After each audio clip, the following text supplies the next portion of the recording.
맞습니다.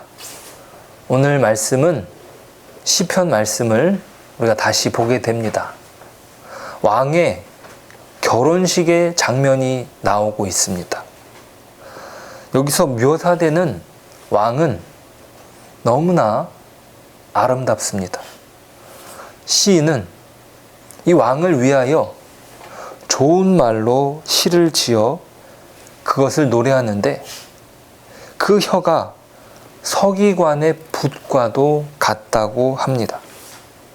자, 우리가 사랑에 빠지면요, 예전에 사랑했을 때의 감정을 돌이켜 보시면 그때는 밤에 시가 써졌어요. 그 사람을 생각하면은 아름다운 말들이 자연스럽게 나옵니다. 그것처럼 오늘 말씀에서 시인은 서기관의 붓과 같이 자기 혀가 되었다. 그러니까 사랑에 빠진 사람의 마음처럼 왕을 향한 아름다운 노래가, 아름다운 찬양이 계속된다라고 이야기하고 있습니다. 자, 여기에서 왕은 세상의 어떤 존재보다 위대하십니다. 은혜를 입술에 머금고 있고 하나님이 왕에게 영원히 복을 주신다고 합니다. 그런데 왕은 그렇게 은혜가 풍성하고 너그러우면서도 두려움을 자아냅니다. 온전한 통치를 이루시는 것이죠. 은혜로우시면서 두려움을 일으키시는 그 통치는 진리와 온유와 공의가 충만하십니다. 세상의 어떤 왕도 이것을 따라갈 수 없는 것이죠. 그래서 두려움을 주는 것은 그의 화살이 원수의 염통을 뚫을 수 있어 만민이 왕 앞에 엎드린다고 기록합니다. 자, 그렇게 어떤 면으로도 뛰어난 면모를 갖춘 사람은 이 세상 어디에도 없는 것이죠. 시편은 이상적인 왕의 모습을 그리는 것입니다. 우리가 어떤 이 시편을 그냥 이것으로만 봤을 때는 야, 이 세상에 이런 이상적인 왕이 있을까 싶죠. 자, 그런데 6절을 보시니까 이렇게 기록되고 있어요. 같이 읽어볼까요? 하나님이여, 주의 보좌는 영원하며 주의 나라의 규는 공평한 규이니이다. 자, 왕을 이야기하면서 하나님을 칭합니다. 이게 이 시편을 해석하는데 상당히 어려운 부분이 있습니다. 자, 그런데 히브리서는 이것을 영원한 왕, 지극히 높으면서도 한없이 겸손한 그리스도 자신을 가리킨다고 말하고 있어요. 자, 그러니까 이 시편은 그냥 이 시편으로만 읽으면 해석하기가 너무나 어려운 거예요. 아, 이 사람이 도대체 무슨 생각으로 이런 글을 썼을까? 이런 찬양을 남겼을까? 그런데 성령님께서 이 말씀을 남기게 하신 이유가 있습니다. 그것은 바로 예수 그리스도를 나타내 주기 때문이죠. 자, 히브리서 1장 8절 9절 한번 읽어볼게요. 아들에 관하여는 하나님이여, 주의 보좌는 영영하며 주의 나라의 규는 공평한 규이니이다. 주께서 의를 사랑하시고 불법을 미워하셨으니 그러므로 하나님 곧 주의 하나님이 즐거움의 기름을 주께 부어 주를 동료들보다 뛰어나게 하셨도다 하였고. 자, 이 히브리서의 말씀이 오늘 시편 말씀의 6절과 7절을 인용합니다. 다시 한번 볼게요. 오늘 시편의 6절과 7절이에요. 함께 읽어볼까요? 하나님이여, 주의 보좌는 영원하며 주의 나라의 규는 공평한 규이니이다.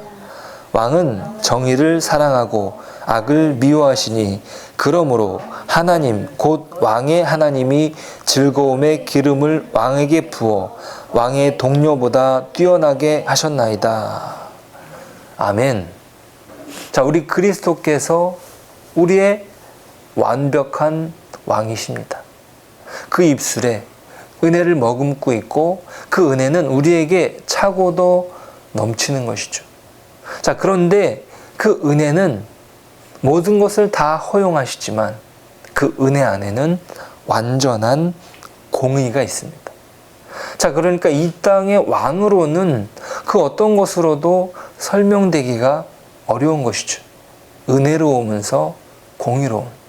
그 두 가지의 서로 다른 속성이 완벽하게 조화된 인간은 이 땅에 어떤 사람도 없었습니다. 이 땅의 역사 안에 그렇게 완벽한 통치를, 완벽한 공의를 이룬 왕은 실제적으로 없었죠. 누구도 그것을 이루지 못했습니다.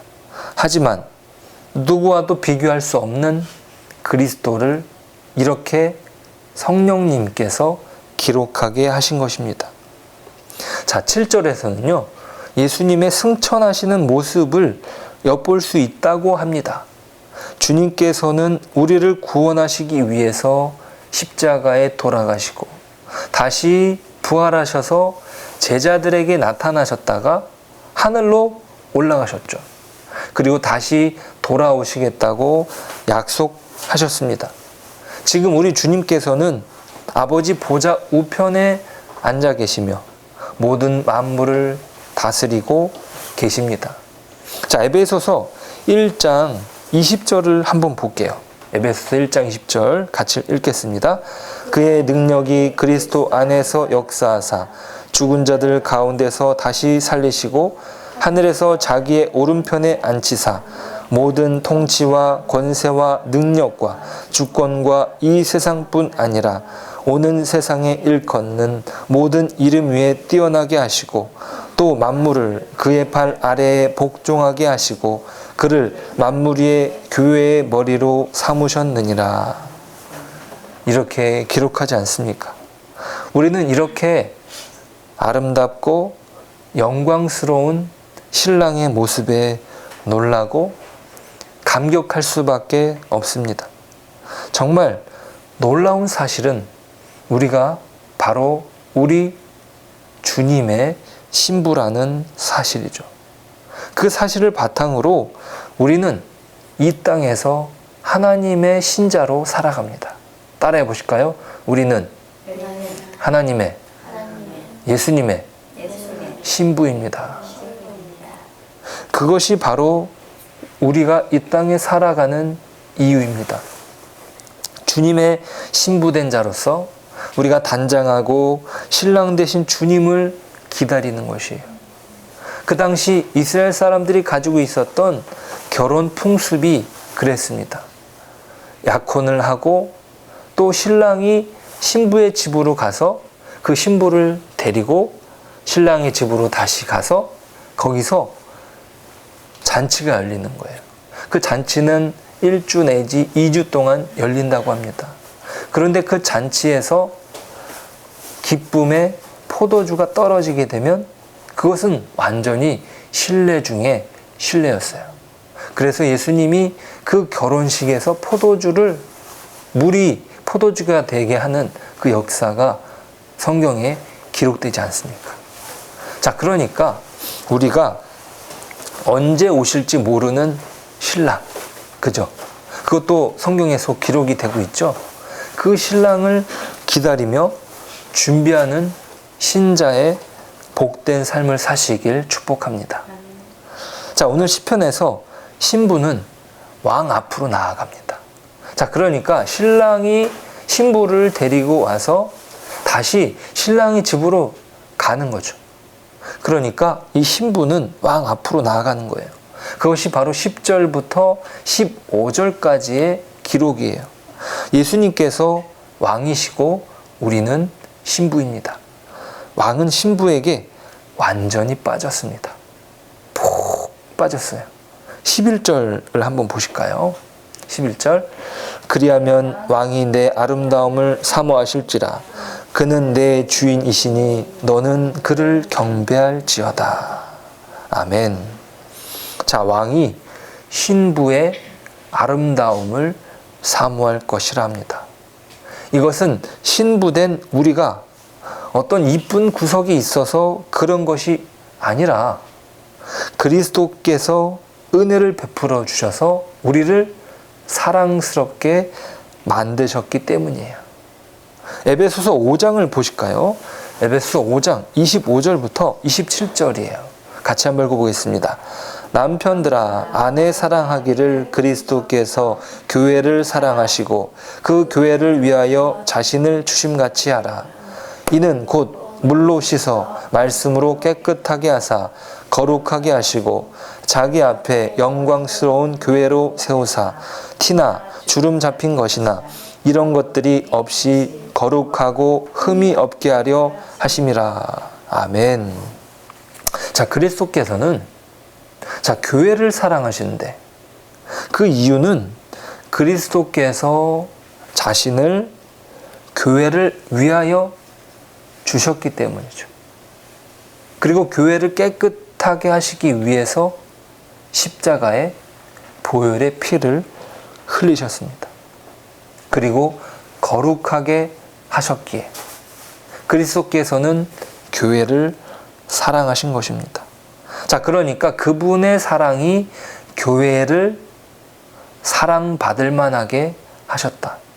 오늘 시편이 그 왕이 신부의 아름다움에 반한 이유가 바로 거기에 있습니다.